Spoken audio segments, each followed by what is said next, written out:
Tottenham's Dier, left, and Manchester United midfielder Marouane Fellaini tussling for possession England versus Belgium, as a contest on paper sounds like a great watch for the neutral spectator, a fixture full of some of the world's best with match winners all across the pitch. In reality, however, this was a drab, lifeless performance from two sides not particularly bothered about winning this game. Beforehand, both teams sat with 6 points apiece ahead of the final game, which would decide who finishes atop Group G. However, due to results in other groups, it looked more beneficial to finish in second place given the seeming ease of fixtures to come in the upcoming rounds. Both squads were undoubtedly made aware of the scenario and fielded less than full-strength lineups as a result, giving them an opportunity to rest key players whilst offering a chance to those who were yet to play. England made 8 changes, Belgium 9, and both teams' best players rarely featured, if at all. Chadli and Fellaini, centre, featured for Belgium in a game where England's backline were finally tested. Two sides essentially put out their second-string teams. Resting players was clearly a high priority for both managers, whilst allowing them an opportunity to watch players who have been waiting patiently from the sidelines thus far this tournament. Midfield battles and Rashford's struggles. It was tough to pick standout performers from this encounter, although Adnan Januzaj's strike was a memorable finish, not bad for his first senior goal. Tottenham's Moussa Dembélé was dominant in central midfield as usual, whilst midfield partner Marouane Fellaini was a focal point in terms of both his physicality and aerial ability.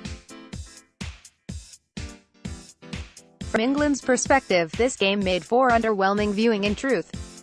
Ruben Loftus-Cheek showed flashes of brilliance, bursting forward from midfield upon occasion and showing desire to create chances, though this was few and far between. Marcus Rashford looked lively and a handful to deal with, but ultimately his finishing let him down when he was called upon to deliver most. England's one clear-cut chance was squandered by young forward Marcus Rashford. England's lack of urgency and things to look forward to after the match. Gareth Southgate said all the right things during the post-match press conference with ITV, but there's no plausible way that he went into the final minutes of the game with the same winning mindset that he has previously.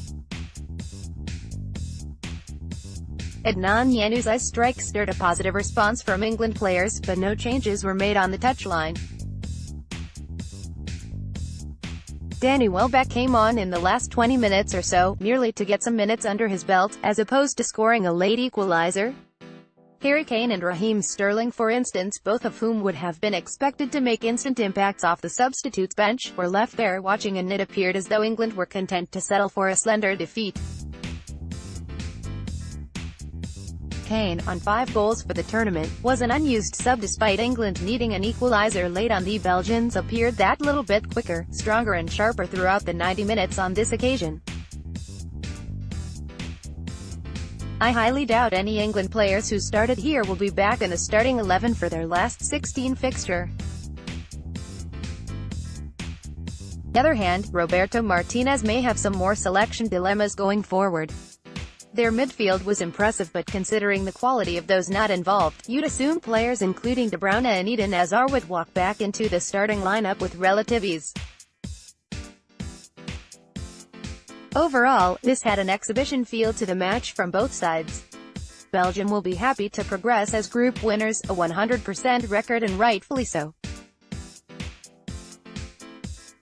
In contrast, I'm sure Southgate and England are quietly happy to find themselves on an easier side of the draw ahead of the latter stages, not least with a fully rested squad to choose from too.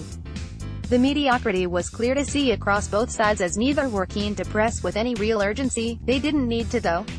Already qualified, England will naturally feel disappointed to have lost here, but in the long run, it might prove to be a blessing in disguise.